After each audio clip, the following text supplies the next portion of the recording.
Throughout history, the Bible has contained stories of courage, faith, and wisdom. Some of these stories are widely known: Abraham, Moses, David, and Jesus. But hidden within the wider collection of ancient texts are writings that few today have heard in full detail. Among them are the Book of Tobit, the Book of Judith, and the Wisdom of Solomon. These books, found in the Septuagint and Catholic Bibles, bring to life tales of righteousness, courage, and divine wisdom. Today we will journey through them from beginning to end, uncovering their timeless lessons for all generations. Act 1. The Book of Tobit. Chapter 1. Tobit's Righteousness in Exile. The Book of Tobit begins during the Assyrian exile, around the 8th century BC, after the northern kingdom of Israel had fallen. Tobit, of the tribe of Naphtali, was carried away into captivity in Nineveh. Yet unlike many who forgot their faith in a foreign land, Tobit remained righteous. He obeyed God's law, avoided pagan food, Tobit 1:10-12, gave generously to the poor, and most strikingly, he buried the dead. In Nineveh, the Assyrians often left bodies unburied, a sign of shame and dishonor. Tobit risked his life to bury fellow Israelites, defying the king's orders. I performed many acts of charity to my kindred, those of my nation. I would give my bread to the hungry and my clothing to the naked. Tobit 1:16-17. Already the stage is set. Tobit is a man of justice and compassion, whose faith would soon be tested. Chapter 2. Tobit's Blindness. One day, after performing yet another burial, Tobit returned home weary. He slept by the wall of his courtyard, unaware that sparrows were nesting above. Their droppings fell into his eyes, and a strange whiteness developed, blinding him. Tobit 2:10. Blindness plunged Tobit into despair.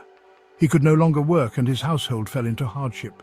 His wife Anna had to weave cloth to support them, and tensions grew between them.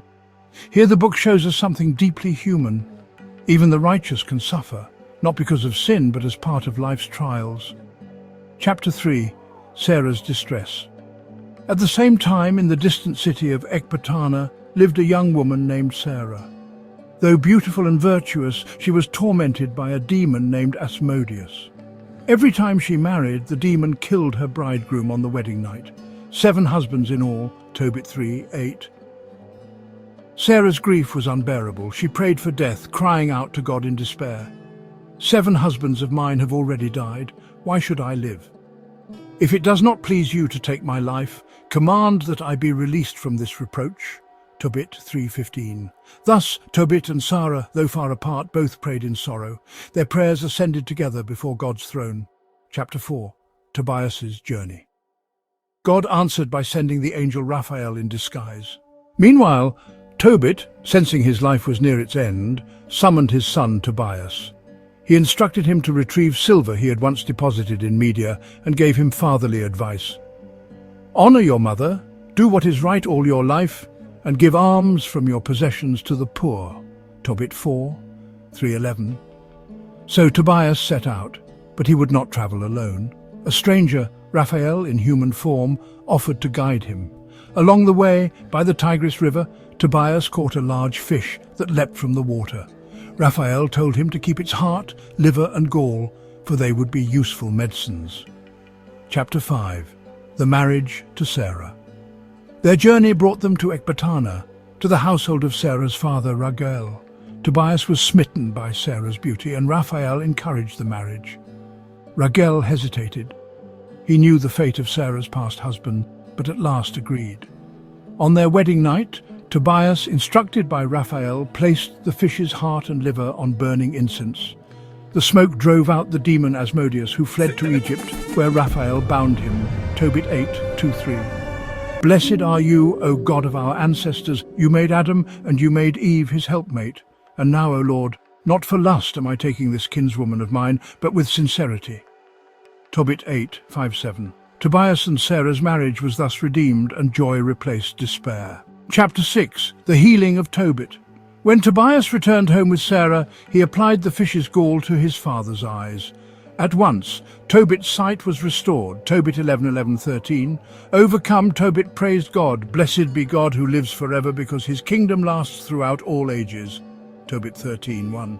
The story closes with Raphael revealing his true identity. He had been sent by God to heal Sarah and Tobit and to protect Tobias. The family rejoiced, offering prayers of thanksgiving. Lessons from Tobit. The Book of Tobit teaches faithfulness in exile leads to blessing. Acts of mercy, almsgiving, burial, kindness are remembered by God. Marriage is sacred when rooted in sincerity, not lust. Angels guard God's people, even unseen. It is a story of suffering redeemed, prayers answered, and divine providence guiding the faithful. Act 2. The Book of Judith. Chapter 7. The Crisis of Israel. The scene shifts to the time after the Babylonian exile. Nebuchadnezzar, king of Assyria, symbolic in this narrative, wages war against the West.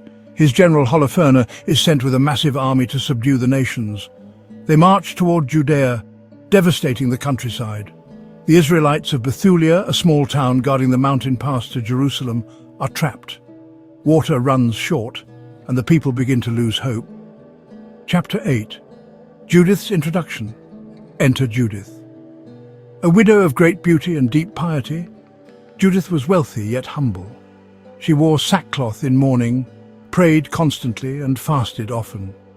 She rebuked the leaders of Bethulia when they faltered in faith. Do not try to bind the purposes of the Lord our God. God is not like man, to be threatened, nor like a human being, to be won over by pleading. Judith believed that deliverance would come, but it would require courage. Chapter 9. Judith's Plan. Judith prayed a powerful prayer invoking God's justice against the Assyrians. Then, adorned in her finest garments, she left the city and went to Holofernes' camp. Her beauty captivated the soldiers, and she was brought to the general himself. Chapter 10. Judith and Holofernes. Holofernes welcomed Judith, thinking she had defected. She flattered him with clever words, all the while hiding her true intent. For several days she remained in the camp, gaining his trust. At last, during a banquet, Holofernes drank heavily and fell into a drunken stupor. Judith seized her moment. With his own sword she struck off his head. Judith 13:8. She carried it back to Bethulia in a bag, and the people rejoiced. When the Assyrians discovered their leader dead, panic spread. Israel charged forth and the enemy fled. Chapter 11. The Song of Judith. Judith led the people in a triumphant hymn, praising God for deliverance. The Lord Almighty has foiled them by the hand of a woman. Sing to him, sound the tambourine, sing to the Lord with cymbals. Her bravery saved Israel, and she lived the rest of her life honored by all. Lessons from Judith. The Book of Judith teaches, God delivers through unexpected instruments, even a widow's hand. Faith must not falter under trial. Trust in God outlasts fear. Courage and wisdom combined with faith bring victory. Judith stands as one of the Bible's most powerful heroines, a reminder that true strength comes from God. Act 3. The Wisdom of Solomon. Chapter 12. Introduction to the Book of Wisdom. The Wisdom of Solomon, often simply called Wisdom, is one of the most beautiful writings in the Deuterocanonical books. Though attributed to Solomon, it was likely written in Greek in the 1st or 2nd century BC, during a time when Jewish communities lived amid Greek culture. Its purpose? To teach that true wisdom comes not from philosophy or human reason, but from God himself. Where Tobit showed faith in exile and Judith showed courage in crisis, the Wisdom of Solomon shows the eternal foundation of righteous living, wisdom rooted in God. For wisdom is more mobile than any motion. Because of her pureness, she pervades and penetrates all things. Wisdom 7:24. Chapter 13. The Call to Righteousness. The opening chapters warn rulers and kings of the world. Do not despise righteousness, for God is the judge of all. Love righteousness, you rulers of the earth. Think of the Lord with uprightness, and seek him with sincerity of heart. Wisdom 1:1. This isn't just advice for kings, it's a universal call. Wisdom begins with living justly, avoiding sin, and walking in truth. The text reminds us, the souls of the righteous are in God's hands, safe even in death. but the souls of the righteous are in the hand of God, and no torment will ever touch them. Wisdom 3:1. This powerful passage has comforted believers for centuries, assuring them that death is not the end, but a passage into God's care. Chapter 14. Wisdom personified. The book describes wisdom as if she were a living being, radiant and eternal, for she is a breath of the power of God, and a pure emanation of the glory of the Almighty. She is a reflection of eternal light, a spotless mirror of the working of God. Wisdom 7:25-26. This poetic personification echoes Proverbs 8, where wisdom is also described as present with God at creation. It's as if wisdom is both an attribute of God and his companion, a divine presence guiding humanity. For Christians, these passages later came to be associated with Christ, the Logos, the Word of God made flesh. John 1:1. Chapter 15. The folly of idolatry. One of the central themes of the book is the foolishness of idolatry. The writer mocks those who carve wood or stone, then bow to it as if it were divine. For a perishable work was called God, and its maker was destined to be destroyed. Wisdom 14:8. The author points to history, Egypt and the Exodus, showing how idol worship led nations into corruption and ruin. In contrast, Israel's God is the living creator above all earthly things. This was especially relevant in a Hellenistic world filled with temples and statues of gods. The wisdom writer insists idols cannot save. Only God, who made heaven and earth, delivers. Chapter 16. God's justice and mercy. Wisdom often recounts biblical history, reflecting on how God judged Israel's enemies while sparing his people. For example, the plagues of Egypt are remembered as a demonstration of both judgment and mercy. For in everything, O Lord, you have exalted and glorified your people, and you have not neglected to help them at all times and in all places. Wisdom 19:22. The book balances a vision of God's justice, punishing wickedness, with his mercy, guiding his people patiently.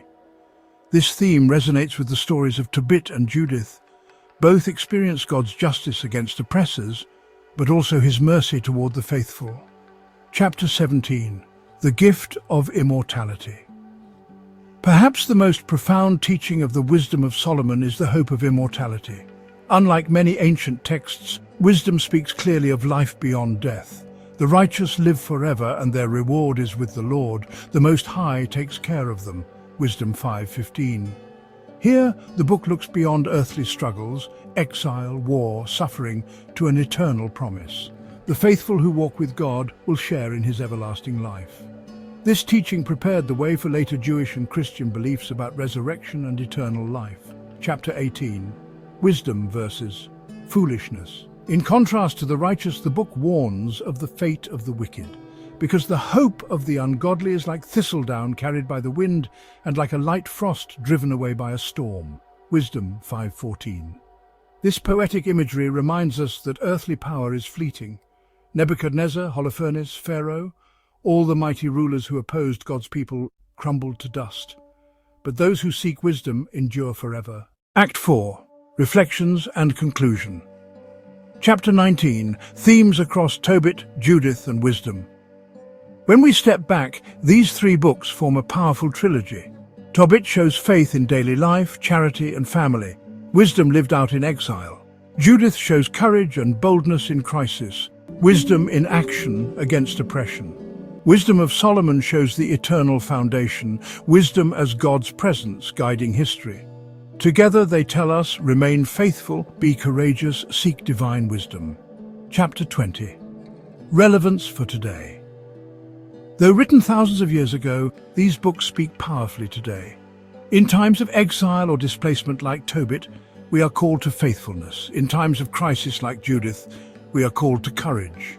In times of confusion like the wisdom writer's audience, we are called to discernment and truth. Chapter 21. Closing narration. The stories of Tobit, Judith, and the wisdom of Solomon remind us that God's presence is not confined to the pages of history. It moves through every generation, in exile, in battle, in reflection. Tobit's prayers, Judith's sword, and Solomon's wisdom all point us to the same truth. The Lord is faithful, the Lord is mighty, and the Lord is wise beyond measure. And those who walk with him, though tested, will share in his eternal light.